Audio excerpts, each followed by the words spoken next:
Hey guys, this is part one of our push-up progression series. I'm going to talk to you a little bit about the basic push-up. Okay, this is something we do in our protocol with our clients every day. It's a great exercise for building upper body strength and shoulder blade stabilization.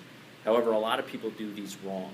And then the typical ways we see people do these wrong is usually we see them tipping their pelvis forward towards the ground where they lose stability through the core, or their elbows get up too high and they start shrugging. Now, for the most part, these mistakes can be fixed by better cueing, setting up in a better position. There's one mistake that's a little bit harder to catch, and that's really what happens to the shoulder blades as we descend into the push-up itself.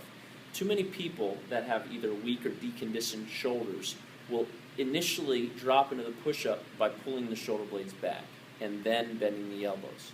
Well, what happens there is that we lose all our shoulder blade stabilization. So we want to always try to initiate the push-up by bending the elbows first and then letting the shoulder blades naturally start to move together. So when we set up, we want to feel as if the shoulder blades are apart from each other, and then our motion down to the floor is with some elbow flexion first, and then the shoulder blades can move naturally, not with the shoulder blades moving first and then the elbows going. So a good way to test your strength in this position or in these areas is to get into a full push-up position on the floor with your hands down and see if you can feel yourself push away from the floor and your shoulder blades kind of come apart from each other and really essentially wrap around the thorax. If you can hold that for a good 30 seconds, I think you're ready to do some good push-ups.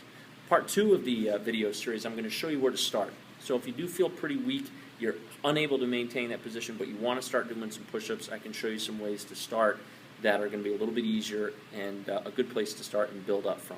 So for our next video, look for the first progression of our push-up series.